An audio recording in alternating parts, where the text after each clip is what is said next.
What sort of level of knowledge do you think your audience has? I mean, I don't want to patronize them. I would say confuse them is better, because we're more likely to have people that are aware of the things you're talking about. So basically, most of the people who are going to hear this will be aware that there is a Shakespeare authorship problem. Absolutely.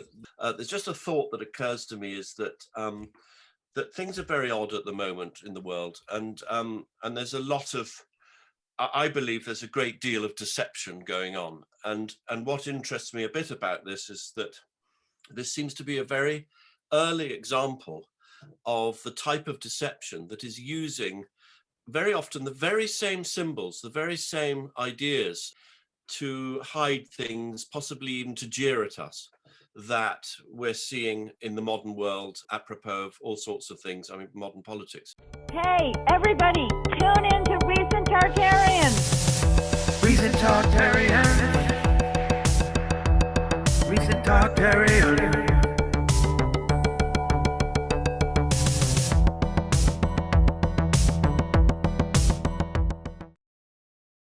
A man you would never want to end a sentence in a preposition with, Alexander Waugh.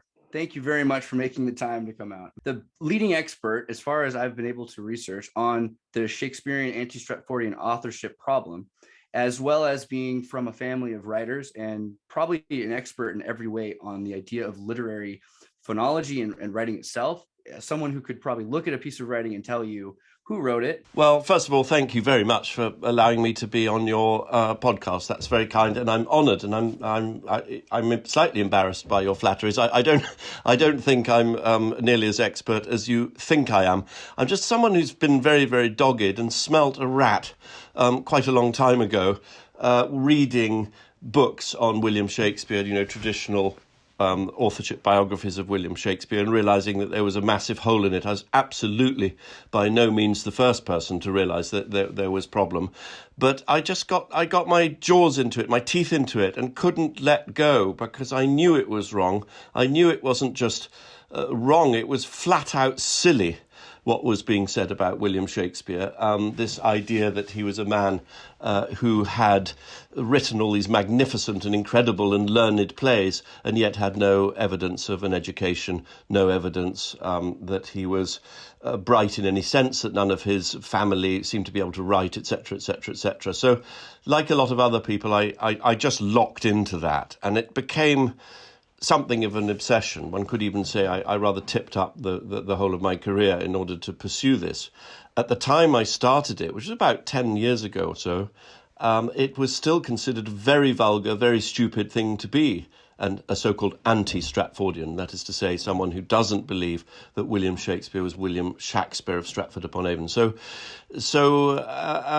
all my connections with publishers, with newspapers where I used to work as a reviewer, suddenly became rather soured, as they thought that I was going off in some sort of mad direction. 10 years have passed, and a hell of a lot has happened in that time.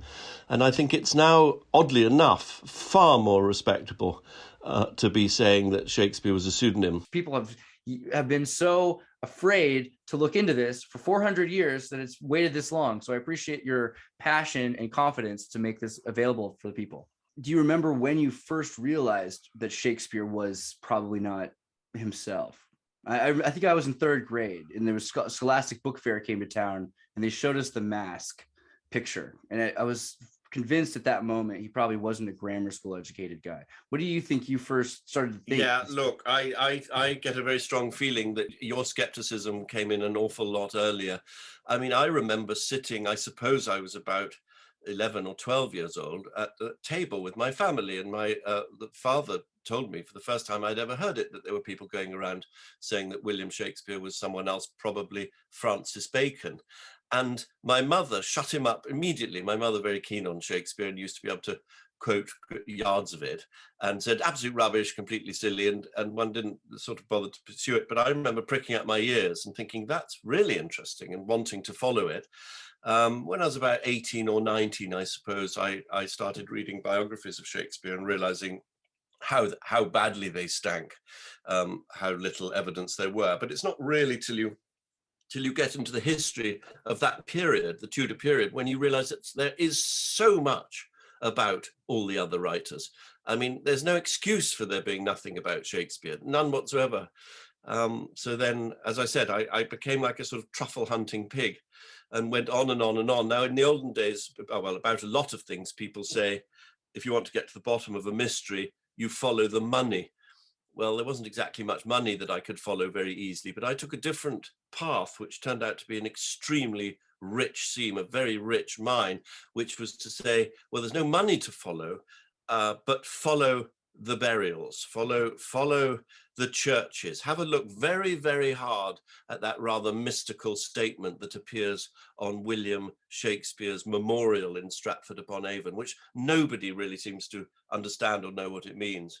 And from that very simple basis, I had the epitaph to Shakespeare's memorial in Stratford-upon-Avon. I had it by my bed, and every night I had a big cardboard version of it, and every night I picked it up and I stared at it, and I said, "No, nothing yet. Don't understand it yet." And I put it back. Then the next night I did the same.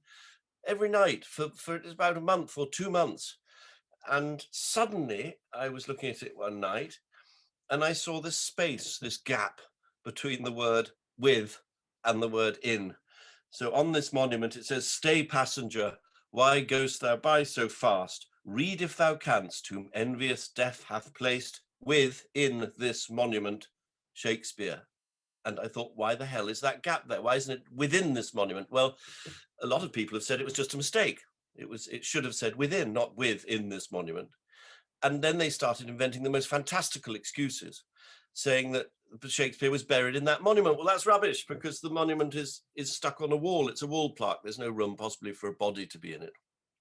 So then I realized that it was concealing a riddle, and read another way. It says, "Stay, passenger, why goest thou by so fast? Read if thou canst, whom envious death hath placed with," and then take out "in this monument, Shakespeare." So in other words, who is death placed with Shakespeare? Who is Shakespeare buried with? Work out if you can. Read if thou canst. Work it out if you can. In this monument, by reading this monument, who Shakespeare's buried with it with. And that was the start of an extraordinary journey I have taken. Absolutely phenomenal journey, not only in proving who Shakespeare was, but where he's actually buried, and busting open the whole story. But that was the beginning of it, really. I'm absolutely floored by your videos. I think you've done a completely cogent job of showing the proof that this is the case, that this is not written by a grammar school educated person. I think already a lot of us can intuitively see that the creation of words that Shakespeare used would have required an education. A polylingualist would have had to be aware of Latin and so many other things in order to turn Beowulf English into Shakespearean English. Se ägale Isten du es, det shui tugedon yoga the semra, etc.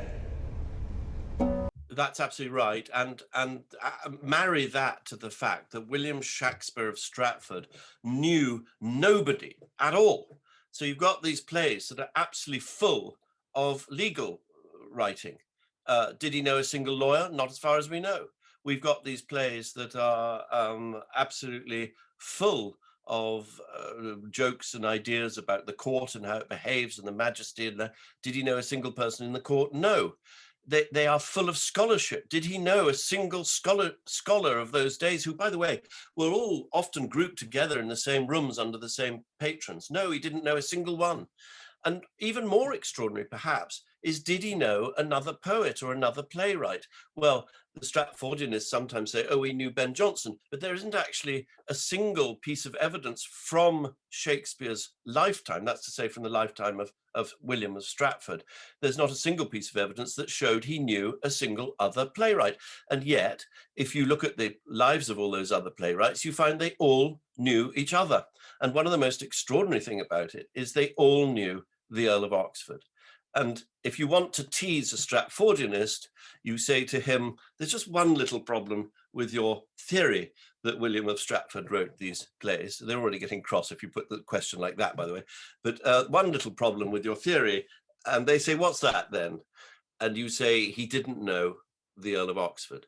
And the Earl of Oxford seemed to know every single poet and playwright in town, because he was running a great scriptorium of playwrights and writers. So the fact that he didn't know William Shakespeare and no other playwrights and no other poets knew him is extremely damning to the traditional case.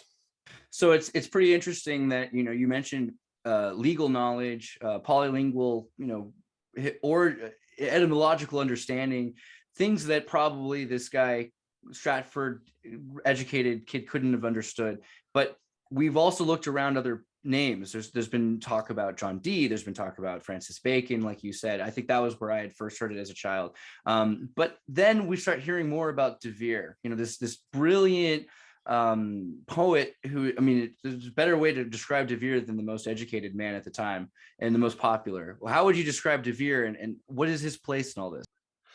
So De Vere was a wild card. He was a kind of crazy guy.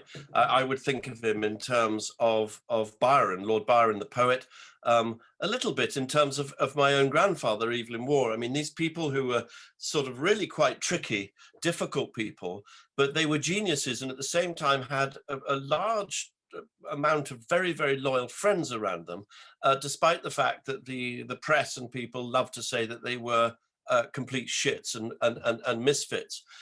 He was someone who went bankrupt, basically spending money on plays and entertainments and setting up theatres, very obsessed by all of that stuff. But also he was robbed by Lord Leicester.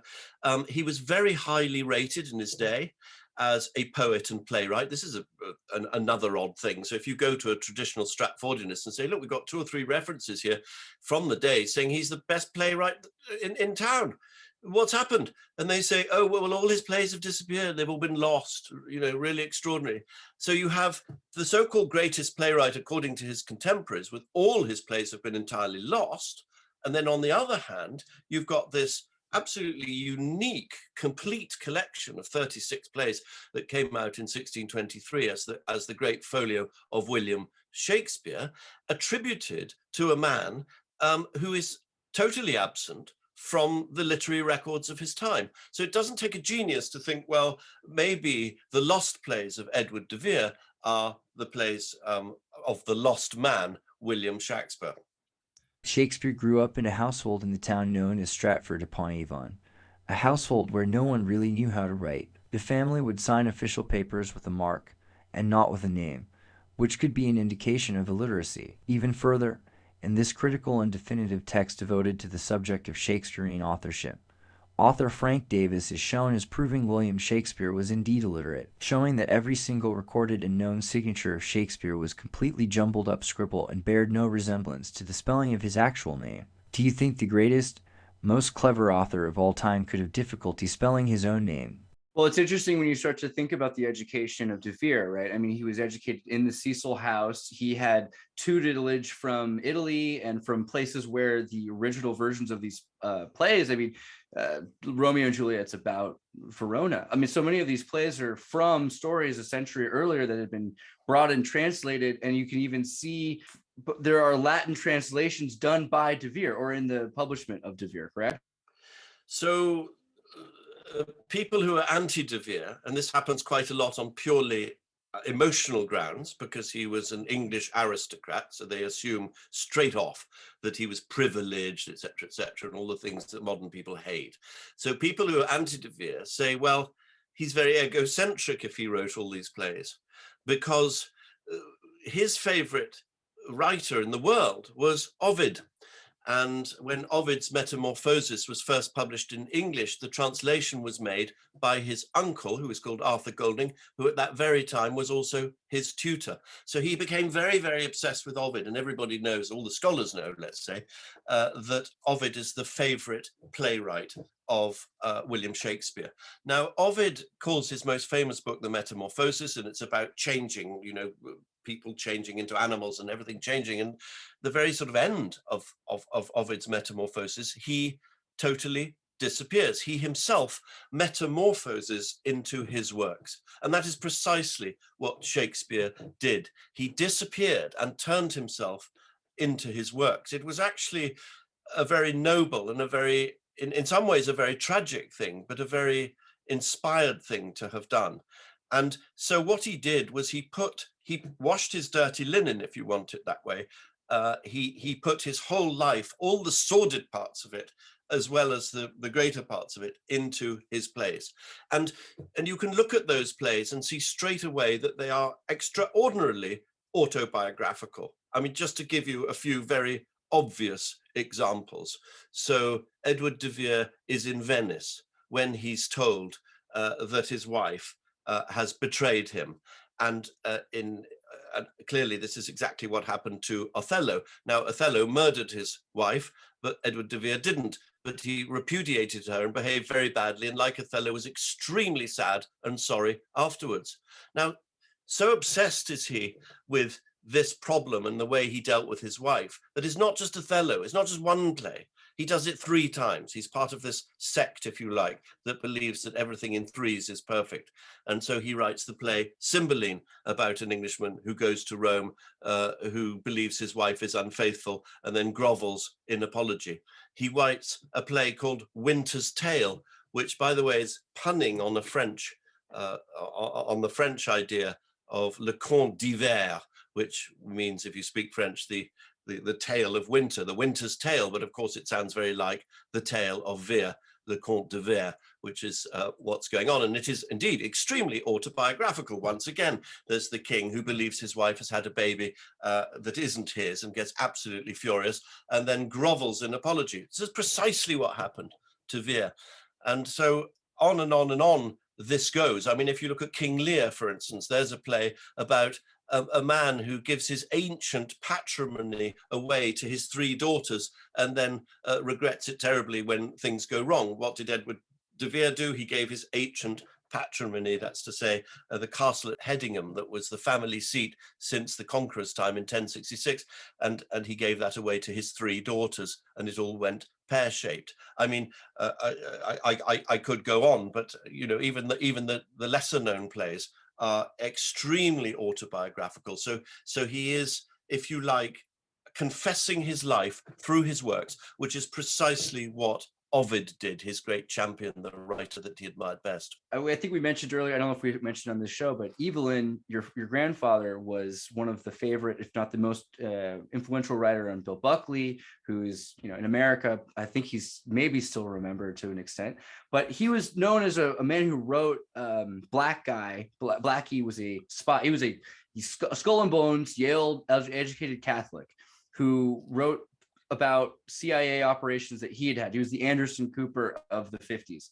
And so much of these works we found later, I think Snepp was arrested in the 70s for writing a book about, or late 70s, 1981, for writing a book about the Vietnam conflict without the CIA's permission.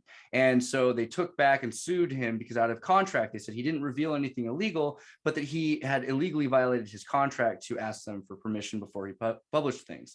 But Blackie, in the books written by Bill Buckley, were never under the same, Black Eye books were never under the same sort of stipulations. This seems kind of similar in a lot of ways to these stories that came out. Maybe they're personal about de Vere, but also they're very influential on the royal court and what's going on with the proletariats looking at the royal court. Henry VII, is it the one where they try to seek out who might have been the secret writer because Queen Elizabeth thought this was surreptitious or it was seditious works. Do you think that there is a seditious or a social, what is the social impact of Shakespeare? Why was it important to hide their identity? What were they trying to do with Shakespeare to the culture? Yes, so various things happened that we know about. And one of the most interesting things that happened was in the mid 1580s, when Edward de Vere went bust, essentially, and had nothing and was scraped up off the floor by Queen Elizabeth, who gave him £1,000 a year. This was in 1586, and it's exactly the same time when £1,000 a year, which, by the way, was an awfully large amount of money in those days. It doesn't sound like it now, but it really was then. That in that same year, 1586, the Exchequer, which was paying £1,000 a year into the Revels office, this is the office that produces the plays at the Royal Court, in that same year, they stopped the £1,000 a year. So it looks very much as Edward de Vere, who was, after all, known to be the greatest patron of the players and the plays, and a playwright himself, and of the actors, had the money that was going from the exchequer to the Revels office was then put in his hands to carry on writing the plays. Now, my belief is that he was previously writing comedies, not many of which seem to have been publicly performed. So I think they were mainly being shown at court.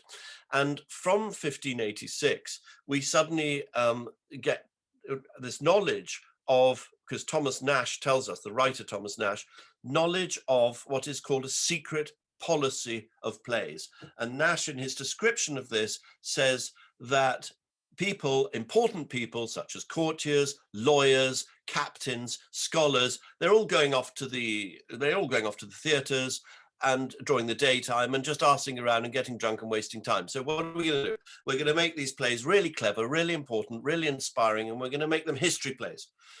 So in other words, we're going to write the complete history of England that glorifies England, that makes people proud of their ancestry and their past and of their country. Of course, this is all the time leading up to the Armada and the great fight with the Spanish. So it's really important to get the sort of blood in the veins of the Englishmen and stop them slopping around watching rubbish on the stages.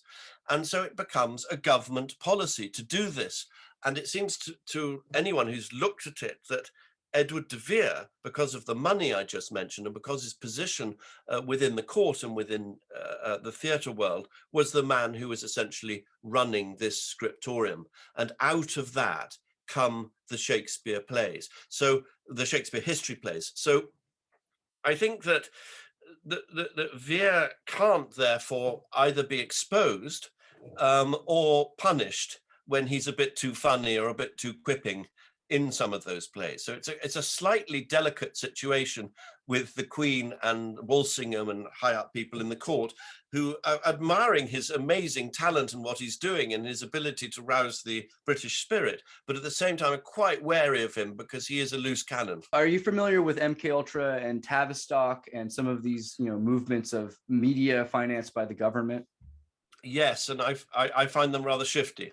Do you think that they're kind of a similar thing though? Because you look at, I think Cord Meyer in this scenario in the United States, Cord Meyer was in charge of a lot of CIA information or disinformation campaigns.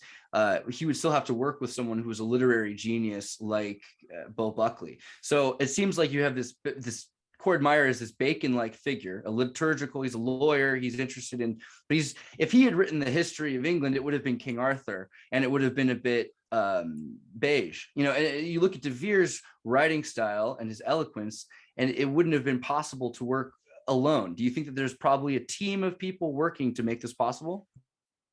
Unquestionably, there's a team working to make it possible.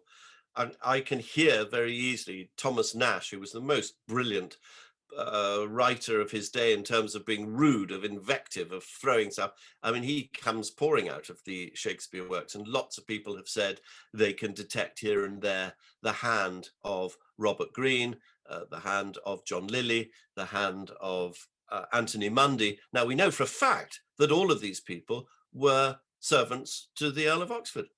So, I mean, the first question that you should ask anyone who doesn't seem to understand what's going on here is, why on earth does the Earl of Oxford need to have 5 or 6 people who we all know were playwrights as his secretaries? I mean, can you name another aristocrat or anyone at that time who had even 1, little 2, I mean, playwrights around their table?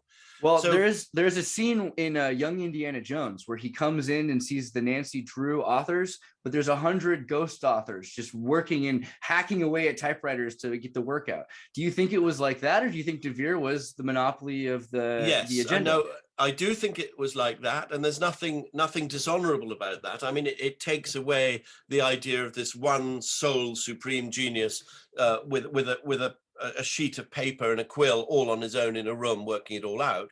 But what the hell, let's get to the truth of this matter. And we actually look at modern day films and all sorts of things which are done, I won't say by committee, but by collaboration of very bright, intelligent minds. And the way I look at this a bit is something that is totally accepted from the same period is how the great artists work. If you went to the studio of Tintoretto or even later Rubens or earlier Titian, I mean, these people had around them groups of quite often young, very talented people who wanted one day perhaps to make their names as great artists on their own. But take Titian, for example. So he would say, right, this is the subject of the painting we're now going to do. This is the form. This is the symbolism that is going to go into it. And the whole idea, if you like, the real creative, moving genius behind a Titian painting is Titian. But then he will get his apprentices to fill in that bit of grass that needs doing over there and help with the toga over here, and etc., etc. And very possibly, if they were bright young apprentices, they might say, well, how about this or that? And if, you know, he will probably say that's a rubbish idea or that's a good idea. Now, we know that plays in those days were written by more than one person. Very, very often they were doing that. We know that Oxford had all these named playwrights around him. So it looks very much as though that was how it was working until, and this is the very interesting part, 1591, he completely crashed. He ran out of money, everything went wrong, and all of his scriptorum dissolved, and all those amazing writers went out onto the streets with begging bowls saying, how am I going to make money writing plays? And suddenly Oxford is alone, and it is an intrinsic part of the Oxfordian theory that from 1591 until his death in 1604, he was pretty well alone, and that what he was doing was revising all the great plays that had been written in the 70s and the 80s, and that helps to give them this very unified and distinctive and personal voice with those revisions. And we see, when we look at the early quartos of Shakespeare, they say recently revised or recently extended or lengthened or whatever by the author. And of course, in 1604, when Oxford dies, all that ends. There's no more revising going on, obviously, because he's dead, but a lot of people haven't understood that yet. My word. So in other words, I mean, let me try to Americanize this for us. You have a George Lucas character who has many companies to build this Star Wars project that eventually gets picked up by Disney, and they're in charge of it, and they're telling him what to do, or they take the plays, or they take the medium and control it and what the message is. Do you think that that's how it ends up? It ends up in the hands of Cecil House, or? Well, it would be wonderful, wouldn't it, to know exactly how much of that process went on. I mean, I think we've got a very good sense that Cecil House, or let's say more correctly, perhaps the court, maybe let's call that the Privy Council, maybe, said to Oxford, we want a series of English history plays. We want one on each of the kings in succession. And as I said before, in order to embolden and encourage the British mind and stiffen the blood and the sinews. And now we know that the Revels Office, which lost all this money to Oxford, still continued. It still limped on. And we know that the Revels Office sometimes sent plays back with things crossed out and things that weren't acceptable and weren't provable. We have a manuscript of Thomas More, very, very interesting manuscript, that one, because it's got 4 or 5 different playwrights' hands in it, which then it does imply that if Oxford wrote it, which is one of the key hands in that is Anthony Mundy, who's known to be a servant of Oxford. If he wrote it, the thought is that he was going round and round the table, almost just spouting it out ad libitum, and that these different scribes were taking it down fast, and they were also scholars. And that is very likely the way it was done. We don't know for certain. We know that Oxford was lame. He had had some sort of accident, I think during a duel when he was very badly wounded. And it's possible that, I can't really confirm this, that he found it very difficult actually writing. Physically, he found it difficult writing. But he was a very good improviser. We know that. So I think it is possible that, given his extraordinary mind, that he was able to talk straight off in iambic pentameters and could just do that. And then that's how I mean, it is quite extraordinary how spoken they'd sound, those plays. It's incredible. Like even Americans are able to do Shakespeare and to make it sound natural. So there's something very magical about that. Americans, in my mind, do Shakespeare often much better than the English. They're much more natural actors. and I find the English, particularly in the present day and age, a very sorry bunch. Not every single one of them, but a lot of them appalling. They speak the lines as though they really don't understand them at all. They shout when all you need to do is seethe, and nearly everything they do is vulgar and wrong. And Well, of course, when we're now living in this present age, when you're not allowed to have King Lear as an old man on his deathbed, he has to be a very young, deaf and dumb lesbian person. I saw him as an African king recently, and it was okay. But I'm not saying it. I'm not saying this. It doesn't work. And my criticism. I have seen a lot of lesbian Shakespeare recently. I think I saw an all-women's prison of London or Edinburgh do Julius Caesar, and so you're not wrong. But as a Fitzgerald from California, which is basically the Corsica of the United States, I can't completely identify with either. So I do think that Americans have taken Shakespeare to the beginning of where it was again. But let's look at this more as who are trying to get us to believe these things. Who are this Ocean 11, or I guess Ocean 1740 crew around this Shakespeare, Ed de Vere? You have, you said Nash, Moore. What's John Dee doing? What's Bacon doing? How are they connected? One of the really interesting things I discovered was about where he was buried. And one of the ways I discovered where he was buried was by scrutinizing a particular text that not just me, but for years, hundreds of years, people have said must be encrypted. And the reason they've said that is because it's set out in 3 triangles. That the orthography of it is most peculiar. It's all capital letters with full stops, what you would call, what do you call them, points? No, you call them something. I call them full stops in punctuation, with periods between every word, and it doesn't make a great deal of sense. I'm talking about the dedication to Shakespeare's sonnets that was published in 1609. That was 5 years after Edward de Vere died. And actually, just to amuse your listeners, if they haven't heard it before, I'll just read it to you, because you can tell straight away that there's something deeply wrong with it, even if you can't see the layout which I've just described. To the only begetter of these ensuing sonnets, Mr. W.H., all happiness and that eternity promised by our ever-living poet wisheth the well-wishing adventurer in setting forth. See? So you can see that something's been compromised. These are very, very clever people. They know how to speak proper English and make sense. So clearly they're asking about here. They've moved words around. They've moved letters around. They're putting it in 3 triangles. So for years and years, people have believed that this is encrypted in some sort of way. And just by saying to you that there were 3 triangles, that might say something to you or to some of your listeners, because 3 triangles, this idea of 3 times 3, it's a very Freemasonic symbol. In fact, if you look at the or at least Euclidean, it's very Euclidean. I mean, the idea of angles for this is what connects to makes what is correct or right. You know, these 3 proofs. Well, Euclidean and Freemasonic go fairly hand in hand. And in fact, John Dee, this great conjurer, mathematician, who famously wrote the preface to the works of Euclid, which was published in 1570. But the idea of hidden geometry is very key to Freemasons. And I know that the history of Freemasonry is fraught with arguments. So I tend to use the expression proto-Mason, proto-Masonic.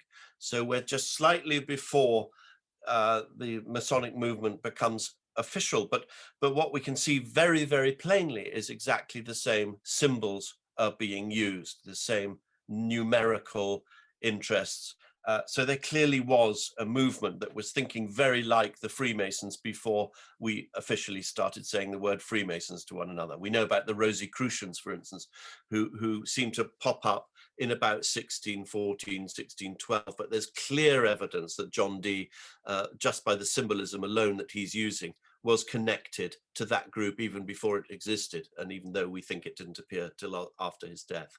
So what's really fascinated me about all the investigations I've done is that I discovered not just the church, but the part of that church and the exact spot within the part of that church where Edward de Vere was buried. And to my absolute astonishment, because I worked out where he was buried before actually going to that church, and I saw the spot where it was, and I said, I'm going to get straight into the car now, and I'm going to go straight up. This is Westminster Abbey, and look and just see if by any chance a little cross or a little mark on the stone where I've found out he's buried, just to prove I'm right. But where did the spot land? It landed directly on the place where in 1740 the monument to William Shakespeare was placed. And this told me absolutely straight away that the Freemasons, or Freemasonic group, had waited till 1740, because that's a very, very significant date, to place a monument to William Shakespeare directly on top of the remains of Edward de Vere. So I realized without any doubt whatsoever that this was connected to the Freemasons. And what fascinates me is what's going on today. And, you know, we're in a very, very strange position in the world today, and many odd things are happening. And it seems to a lot of us, those of us, I don't want to be conceited, but let's say those of us who are slightly more awake than others, that there's an enormous amount of deception going on using some of the same techniques, some of the same symbols, some of the same ideas that I found going on right back there in 1609. So I just have to say that my path to this, and we all take our own personal path, but my path to this was through Shakespeare. I wasn't really in any sense much of a conspiracy theorist apart from the Shakespeare thing, and I hadn't opened my eyes to what was going on in the present day and its connection to this type of Freemasonic weirdness and Freemasonic thought. But having taken that journey through Shakespeare, I became immediately aware of what's going on today. So it's a very extraordinary world. If Shakespeare was created for this purpose, and we're seeing, you know, I agree entirely that today we have a very similar mass information campaign, and we've had a number of them since Shakespeare that seem to be modeled on the Shakespeare, that this guy would have possibly known about all of these other places even, and the historical precedent set by these other cultures 100 years ago having princes and their relationships of royals specifically, as opposed to, he has proletariats, but the proletariats are off stage. They're in the crowd making these lines. This is very similar to Ayurvedic plays from ancient India. I would also say, though, looking at Euclid and Freemasonry, or proto-Masonry, I think is a fabulous term for this, because you're saying in the 1600s, so you have Hermetic scholars, you have French, Italian trade groups, you have people that are making secret agreements so that they can make sure that they're sure to be hired and that not some imposter is hired. What is it that happens that changes? I mean, we end up seeing Freemasonry is essentially illegal, and then it becomes the mode of the state. We lose Charles' head and we gain Cromwell. What is this transition here into the Sophia Naturalization Act? What happened to Protestant Freemasonry, and why did that take over? And what happened to Rosicrucianism, which seemed to be at the center with Bacon and Cecil and the Holy Roman Empire? I think the relationship between Freemasonry and the state has never been very straightforward. It's been a relationship largely of infiltration, and parts of a state apparatus being Freemasonic, and another part of that same state having not much clue about it. And this goes back a very, very long way, by the way. When I say proto-Mason, I'm perfectly happy to include in that Pythagoras, for instance, who really is a long time earlier, and Plato. And we're talking about people who, I mean, very literally underwent a near-death experience, usually in some form of ritual. They got reborn and they became initiated into so-called ancient secrets. I don't know if you've heard of a book, a very successful book called The Secret History of the World by Mark Booth. I would recommend it to anyone who wants a sort of starter history of the world. What that book tells you is the history of the world as seen through the initiate's eyes, through going right through and taking in myths. It's an alternative history that is very much believed, and it's a what we call an idealistic history as opposed to a materialist history. And so we're currently in this period where the scientists and the materialists seem to have the upper hand. But do they have the upper hand? Because what we're also seeing is a huge amount of infiltration by Freemasons. Now, I have to be guarded about what I say about Freemasons as well, because I believe they themselves have suffered great infiltration, and they were infiltrated, as we know, in the 18th century by the so-called Illuminati under this man called Adam Weishaupt. And I think it looks to me that the Illuminati are almost purely wicked. I don't know how many of the Freemasons they've actually got on their side to run their dirty tricks. And I also believe absolutely firmly there are many Freemasons, many who I know, who are perfectly innocent people who join Freemasonry because they think it's going to be fun and it's a club, and they don't ascend very high up the ladder, and they're doing charitable good works for people and are perfectly decent, honorable folks. But I think I'm afraid to say that my present view of Freemasonry is that at its highest levels, it's rotten to the core.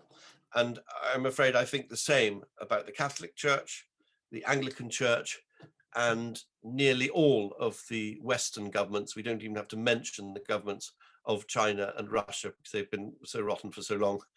We all know about it. Power corrupts, I suppose, right? I mean, well, does it need to? What about Cincinnati, who lends his name to your wonderful city, Cincinnatus, the man who went in and fixed things and went out again?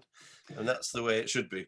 Well, so I think also about in terms of Freemasonry, let's look at propaganda do. And so if you look at the GOI, the Grand Orientists of Italy, they were kicked out of in 76, I think. And in 1993, they were finalizing the kicking out of their group because they were so much more interested in working with the former king of Italy and trying to reestablish Italy as a non-European Union state. And now Europe has become a state. So there are groups of Freemasons which have been considered by other Freemasons to be actually secret societies, and they've been removed from Freemasonry. Now, are those the bad guys? I wouldn't necessarily say that the European Union are the good guys and that the Italian families are the bad. I mean, I don't want to say the mafia are the good guys either, but it's really hard when we're trying to pick the lesser of two evils, right? And you're living in Dante's Inferno. It's very, very hard indeed. And all I can say is that the evidence is very strong that there are high-level Freemasonic groups behind quite a lot of the shit that's going down at the moment. And also, I would say, really quickly though, Illuminati is, originally Loyola wanted to call the Jesuits the Illuminati. The Pope told him, just call it the Jesus Society instead. So, I mean, the idea of being awake, I mean, Illuminati is to be the woke in this generation. Well, very technically, it means to be illumined, to have light. Light thrown on you, and you'll find that this is a common theme throughout all these groups, and people get very uppity about the so-called worship of Lucifer. The Lucifer is the light bearer, and if you ask a high-up Freemason, he'll say, well, don't panic too much about that, because Lucifer isn't precisely the same person as Satan, and there's nothing too wrong with light bearing.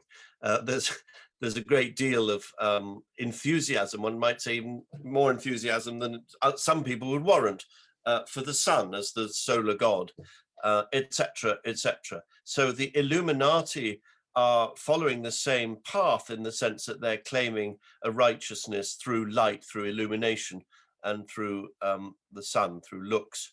So look, I'm with you on this. We're all trying to understand it. I'm going to tell you straight out, I'm not a Freemason or part of that group, and you might be, and that's up to you to reveal. And traditionally, the Catholics have been the enemies of the Freemasons. However, I think that in the top echelons of the Vatican, there's some very, very dodgy things going on that are connected to Freemasonry at the moment. The latest video that I put up online is called The Incalculable Genius of John Dee.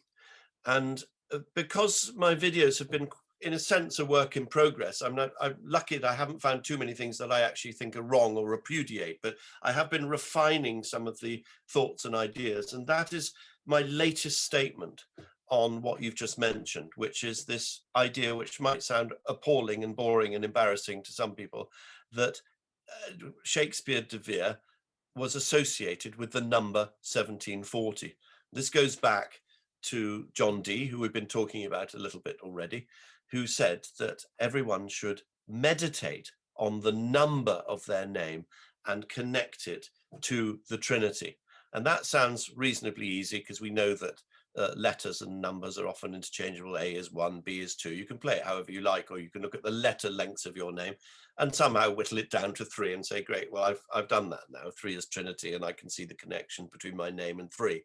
But it's more complicated than that, unfortunately, because John Dee and all of this group, Shakespeare, Leonardo da Vinci, Leibniz, Newton, all these parts of these illuminated groups, if you like, these secret societies, believed that the Trinity wasn't a straightforward Trinity, that it actually consisted of the Holy Trinity as 3 parts, but also as the 4, the material world, the 4 elements: earth, fire, water, and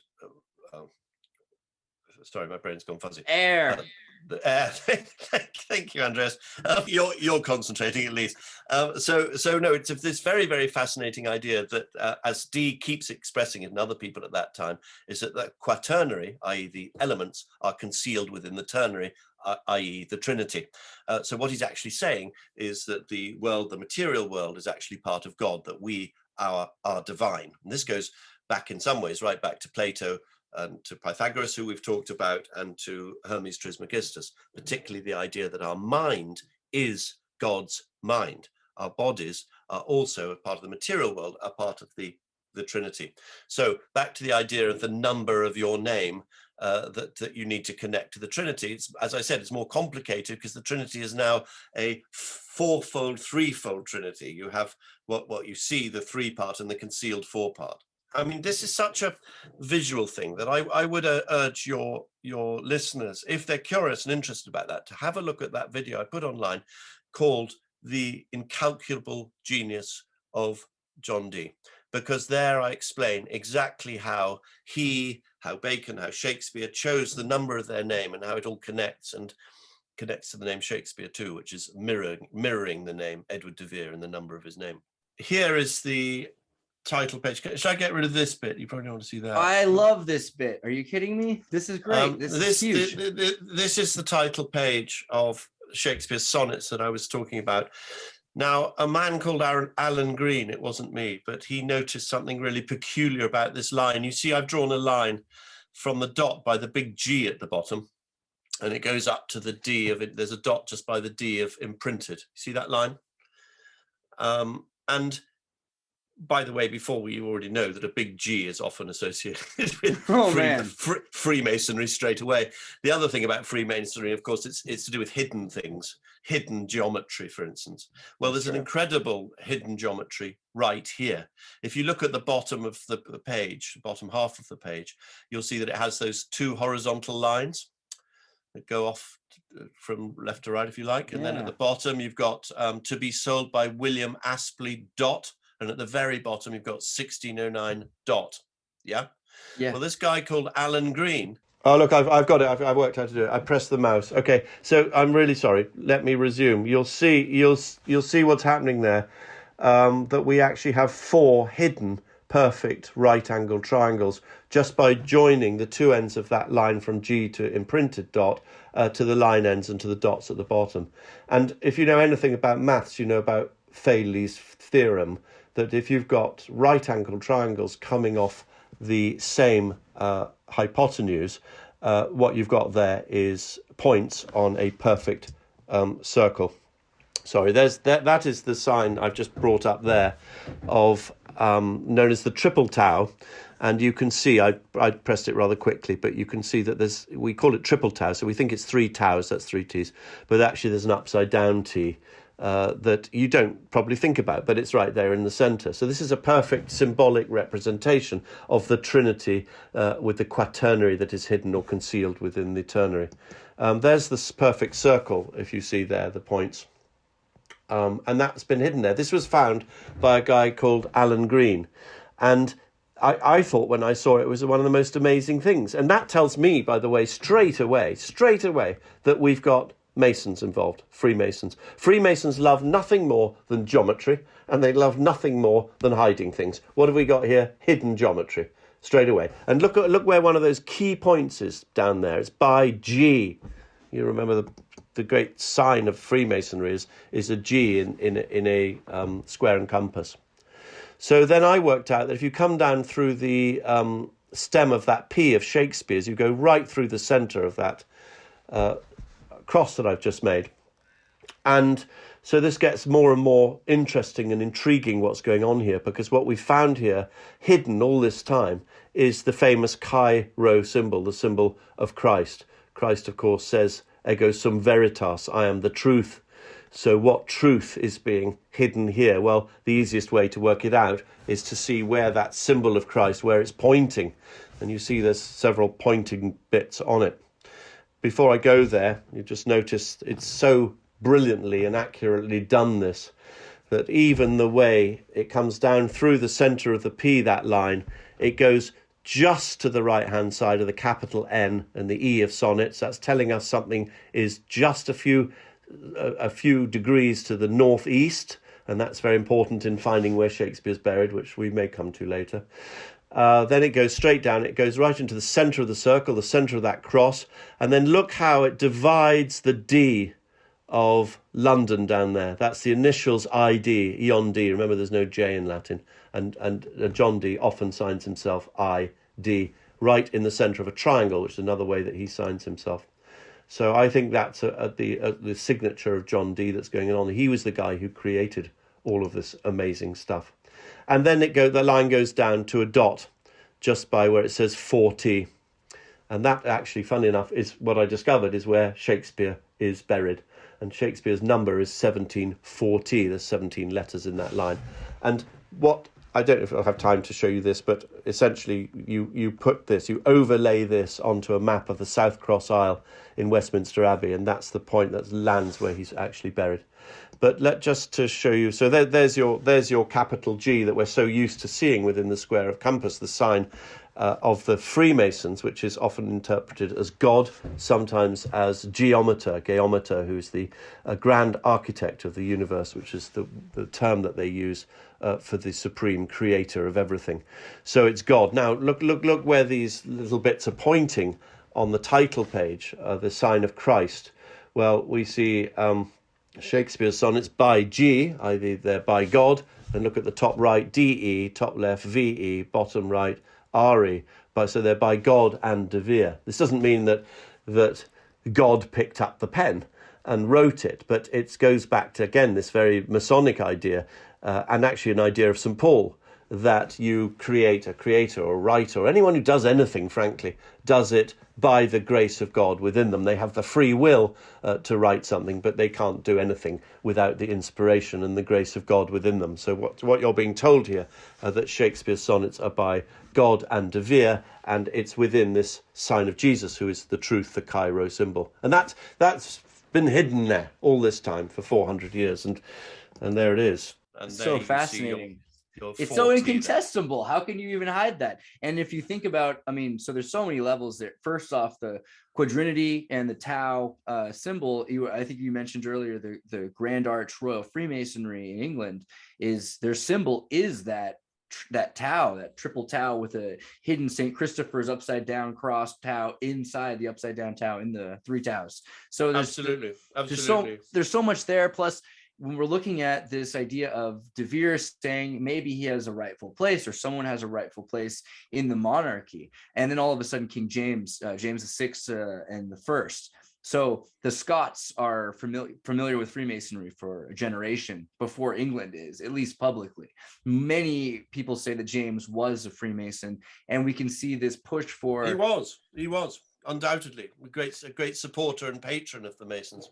So where does this leave us in terms of the Freemasons have taken over culture? And is that what's going on in the 1600s, or the very beginning of the 1600s? Well, in the 1700s is where it really comes in, because I can't answer about Queen Elizabeth. I do expect that she was some sort of connected in some way, but we know factually that the Stuarts were the Stuart kings were Freemasons. So that means James I, Charles I, and Charles II were all extremely important Freemasons. And Charles II brought forth the libertine era. So do you see a goal here? And is it in Shakespeare for what sort of new world order, I'm sorry to call it anything else, that they were trying to build? I don't know the answer to that question. I'm absolutely certain that all of those kings I've just mentioned knew who Shakespeare was. In 1642, the king was effectively deposed and sent away, and there was a sort of Commonwealth period run by Puritans, by Oliver Cromwell, who curiously enough was himself a Freemason. So I don't know where this whole thing leads. Charles the First had his head chopped off in 1649, and the Restoration started in 1660 when his son Charles II came back and was put back on the throne, and we went back to having a monarchy in the old-fashioned way. He was begged Right. to come back. They said, please stop smoking pot in Amsterdam and lied, and please come back and just promise us you'll guarantee our self-determination against democracy. These Puritans are taking away every privilege we have. That's right. And in that period between 1642 and 1660, plays were banned by the Puritans. All the theatres were closed down. So one of the very first things that Charles did when at the Restoration, when he came back to the throne, I mean, very first, like in the first sort of month, the first second of becoming king, is he said, right, we're going to open up the theatres again. Not only that, we're going to reinstitute the King's Men, which were the players who were famous for being associated with Shakespeare, and we're going to start up a royal theatre by patent, which has exclusive rights to play Shakespeare's plays, and we'll call it the Vere Street Theatre. So, I mean, that's theatre, audacious. which was it was a tennis court known as the Vere Street Theatre. So they all knew it was Vere, and this goes on and on and on, and I've been tracing all the people who knew that Shakespeare was Vere, and it went on past the Restoration and on till 1709. Later, I found more and more people who seemed to know, and yet they all kept it a secret. And the extraordinary thing was that they were all hiding it using precisely the same keys. This triple tower that I showed you, the same lock is used to unlock this mystery in people writing about Shakespeare as early as 1595 and as late as 1759. And so they're all part of the same group. And of course, the tomb, as I said, the monument for Shakespeare put in Westminster Abbey is full of all that. I can probably show it to you. And what you're looking at here, if you're still looking at this screen, is the sonnets and this arrow coming down, the line coming down to where it says 40, which was, of course, is a pun on the number 40 in a line of 17 things. And that's the little dot where he's buried. And you will need to see that presentation I put online called The Incalculable Genius of John Dee to understand this really thoroughly. But the point is that if you overlay one on top of the other, that's the significance of the Northeast I'm just showing you there. On the right there, you've got a ground plan of the what's known as the south transept of Westminster Abbey. We now know it as Poets' Corner. And what I'm just pointing out in this particular slide is that those pillars going upwards, you'd imagine they go due north, but actually they don't. They're a few degrees northeast, which is why it's so clever that that line passes just to the right of the N to show that northeast angle. Anyway, if you draw a circle going to the centers of those things, and then you overlap this sonnets thing where the fourth T is that little dot there, and that lands, interestingly enough, precisely on, I'll move it over. Can you see it moving over there? And it lands on that spot, that exact spot. Man. Exact Euclid's spot fourth there. law, that's pretty brutal. There you go. It lands exactly where the Shakespeare monument was placed in 1740. And this 1740 is all about the number of his name in a threefold, fourfold Trinity. And actually it's all over this. It's all over this thing. This thing was erected in 1740. 1740 is one of the most incredible years for anyone who hasn't recognized the phantom time hypothesis has to do with the Gregorian calendar, the Julius calendar synchronization in 1740. It's a leap year, kind of like now. There's connections to the Pluto return. There's so many things about 1740, including the secret month. I think astrologers a couple of years ago mentioned that there was a month that was removed, and so many people's birthdays are 30 days different than they were during the 1740 Gregorian alignment that happened. There's just so much about the history and the calendar that changed in 1740, as well as the creation of this new history. You were saying that you've seen this before you knew about Shakespeare. When did you first visit this grave, or was it after? Well, as I said, I worked out where Edward de Vere was buried, and I saw that it was a particular spot in Westminster Abbey, and I knew the exact spot. And I said to myself, when I overlay this map onto this bit, that will show me the spot. I'm going to get straight in the car and drive straight to Westminster Abbey and see if there's anything there that shows I'm right. And it landed smack on the Shakespeare monument. I mean, completely extraordinary. I mean, one of the most extraordinary things that's ever happened, really. So, as I say, this was put up in 1740, and I didn't know all those things about 1740 when I did this. But I since worked out how it is both Edward de Vere's name and William Shakespeare name put into, allied to the Trinity. If you look at this is where he's pointing to this scroll. I don't know if you can see that. Is that clear? Yes, I can see. You can see the cloud-cupped towers across the top line there. And they've gone and taken out the E. I wonder why, because that gives you 17 letters. And what do you see down the left-hand side? 4 T's. You've got 1740 again, exactly the same as you have on the monument in Stratford-upon-Avon, where in the bottom right-hand corner, you see you've got 4 T's with 17 characters alongside the bottom. It's as though they're a sort of a joint partnership, these two. And everything comes in threes with the hidden fourth. This is how the statue originally looked when it was put up in 1740. You see they've now removed those iron spears at the bottom, of which there are 17 fronting us. So you've got 17 spears across the front. And then if you look at the way he's standing, you've got a 4 and an X with his feet, X being 10, of course, in Roman numerals. So you've got 1740 facing you right there as you look at it. And then if you turn it around like that, I have to turn it around because I can't look at the back because it's got a wall behind it. But if you turn it around, then you see, in fact, he's holding up the shape of the chi rho symbol, which we saw before. And the rho is the 17th letter of the Greek alphabet, and the chi in biblical gematria is 40. So you've got your 1740 3 times as 1740, the number, the Trinity, and you've got the hidden part, the 4th T, as it were, with the pun on 1740, all sitting there. This is just so great.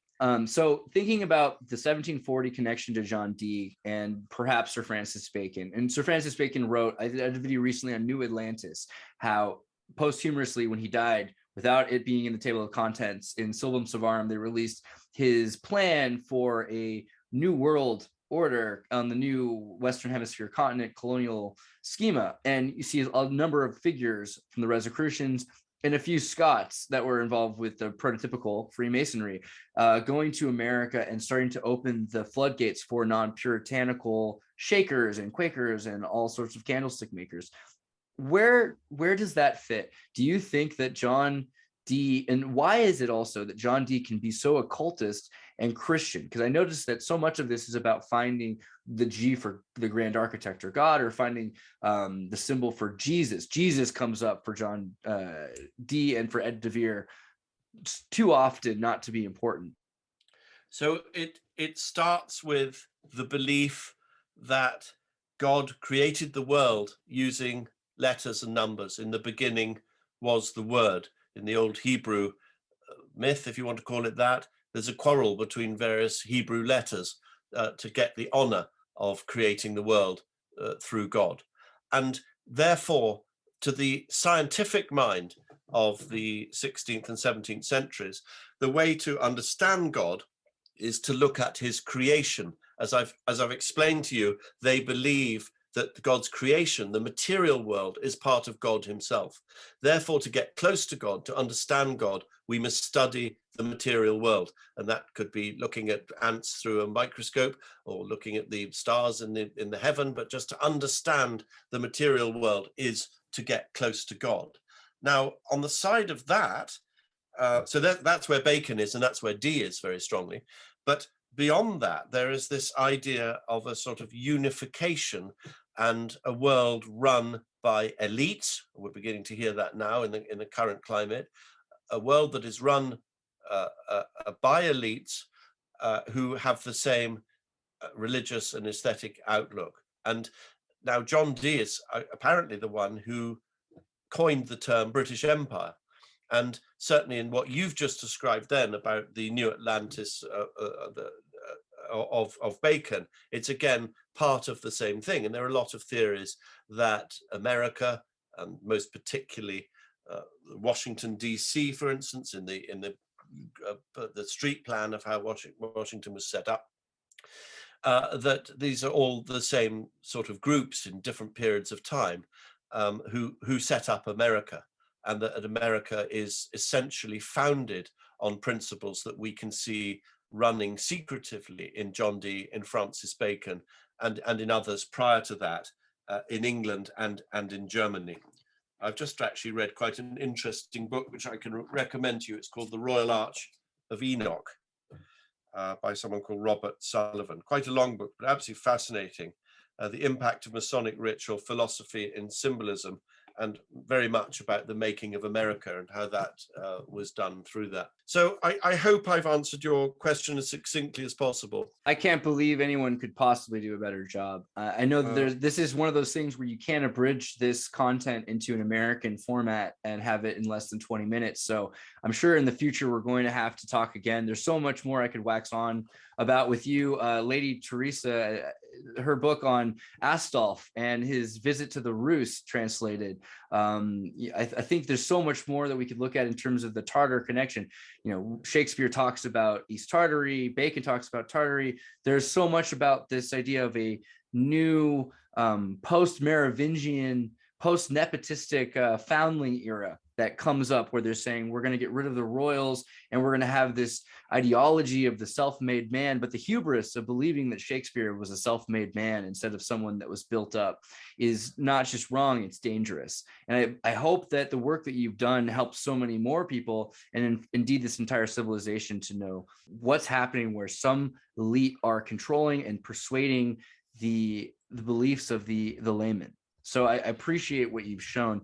I wonder also if you have anything that you'd like to say about work that you're doing in the future. What else is coming for you? I've just completed with an American scholar called Roger Strittmatter, a 2-volume book on all of the contemporary allusions to Shakespeare. I think I mentioned to you that every single person who discusses Shakespeare at the time knew perfectly well that it was a pseudonym and knew who was behind that pseudonym. So what we've done is to take every single mention of Shakespeare from 1593, that's the first time the name it comes up in a literary context, all the way through till 1776, and shown how every single person knew that he was Edward de Vere using a pseudonym. I can't tell you exactly when that's going to be published. It is finished and we're just going through the final stages of correcting it. But that's a big project. And then my other big project at the moment is writing a script for a 9-part dramatic series of Edward de Vere's life, in which those who are ignorant and don't know that he's associated with Shakespeare will discover in episode 7 that he's actually William Shakespeare. But his life is so extraordinary and so interesting and so full of adventure that they should be utterly gripped by what's going on in his life anyway. And then the astonishing cream on the cake, if you like, will be when they discover he's William Shakespeare as well. That's absolutely brilliant. I can't wait to see that. I know it'll be probably the best show. So I can't wait. Well, thank you for having me. It's been a great joy, and I hope that I've made things as clear as possible. It is always my effort to make these complicated matters easy. And I would urge people who are a little bit muddled to go and see some of the presentations I put online on YouTube, where I've made them as clear as I possibly can. Mr. War, I wanted to say thank you. A blessing on the war and the houses of war. I appreciate everything that you guys are doing. Thank you very much. It's been a pleasure.